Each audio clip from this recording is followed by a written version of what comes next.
अस्सलाम वालेकुम दोस्तों, कैसे हो? मुझे उम्मीद है कि आप सब सही हो गए। न्यू अपडेट के साथ मैं आपके सामने फिर हाज़िर हो चुके हैं। अगर आप सऊदी अरब में रहते हैं, सऊदी की खबरों से हमेशा के लिए अपडेट रहना चाहते हैं, वीडियो को देखें। काफ़ी ज़्यादा इंपॉर्टेंट जानकारी आपको देने वाला हूँ और आप लोगों को बताने वाला हूँ। गिरफ्तारी, चेकिंग और भी हम बात करेंगे। जो लोग छुट्टी आए हैं उनके हवाले से कुछ इंपॉर्टेंट जानकारी आ रही है। सबसे पहले हम बात कर लेते हैं, चैनल को पहली बार देख रहे हैं सब्सक्राइब करें, ऑल पे क्लिक करें। फेसबुक पेज पे देख रहे हैं, फेसबुक पेज को भी फॉलो कर लें। सबसे पहले बड़ी खबर आ रही है निकल के, जो ट्रैफिक डिपार्टमेंट की तरफ से अपडेट दिया गया है। अगर आप कोई भी गाड़ी घोड़ा चलाते हैं तो जैसे स्क्रीन पर आप देख सकते हैं, जो बीच में गाड़ियों का गैप रहता है वो काफ़ी ज़्यादा रहना चाहिए। अगर नज़दीक गाड़ी चलाते हैं कोई भी गाड़ी के, तो इस हालत में आपके ऊपर फ़ाइन वगैरह लगाया जाएगा। इस चीज़ का ध्यान रखें, ख़याल करें। और आपने गाड़ी का जो अपने बीच में फ़र्क रखना वो काफ़ी ज़्यादा रखना। इस चीज़ को पूरे तरीके से रखें। फ़ाइन कितना लगेगा? लगभग आपका 150 रियाल से लेकर 300 रियाल तक लगेगा।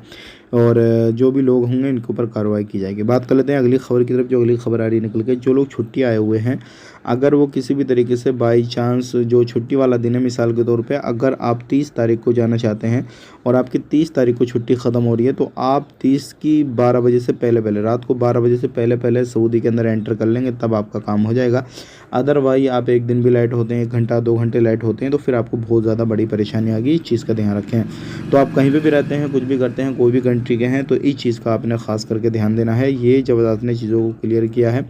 अब बात कर लेते हैं यहाँ पे अगली खबर की तरफ। जो अगली खबर आ रही है निकल के, जो सऊदी के मिनिस्टर हैं वो अभी इंडिया के दौरे पे हैं, और इसमें जो है काफ़ी ज़्यादा एजुकेशन को लेकर और आईटी सेल को लेकर और डेवलपमेंट को लेकर, ये सारी चीज़ों को लेकर बात हो रही है। तो आने वाले वक्त में जो भी समझौते हैं इंडिया सऊदी के बीच में और भी अच्छे होंगे, और जो वर्कर हैं उनको भी लेकर काफ़ी ज़्यादा बड़ी बड़ी खबरें आ रही हैं निकल के। तो अगर आप आने वाले वक्त में सफ़र करने वाले हैं, तो आने वाले वक्त में हो सकता है जो सैलरी है लोगों की वो भी इंक्रीज़ हो जाए, क्योंकि अलग अलग चीज़ों पे यहाँ पे बात हो रही है। बात कर लेते हैं यहाँ पे अगली खबर की तरफ। जो अगली खबर आ रही है निकल के, मिनिस्ट्री ऑफ हेल्थ की तरफ से आ रही है। जो मिनिस्ट्री ऑफ हेल्थ के मिनिस्टर हैं उनकी तरफ से एक अपडेट दिया गया है। कहा गया है कि जिस तरीके से कोरोना वायरस का जो वेरिएंट चला था, नए नए जो वायरस आ रहे थे, इसी तरीके से एक नया वायरस और आया हुआ है, और ये जो है काफ़ी ज़्यादा कंट्रियों में फैला हुआ है। लेकिन सबसे अच्छी बात यह है, जिनको भी फाइज़र की वैक्सीन लगी हुई है और उन पे ये किसी भी तरीके का कोई असर नहीं कर रहा है, और इसका ज़्यादा दिन तक असर भी नहीं रहा है। लेकिन अलग अलग तरीके का भी, जब से कोरोना वायरस आया,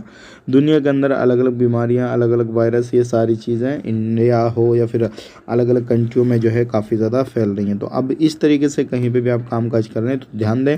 बाकी ये थी आज की कुछ इंपॉर्टेंट जानकारी, मैंने आपसे शेयर कर दी। अब लास्ट में बात कर लेते हैं गिरफ्तारी के हवाले से। देखिए, आप सऊदी अरब के अंदर किसी भी कोने में रहते हैं तो कुछ चीज़ों का ध्यान देना है।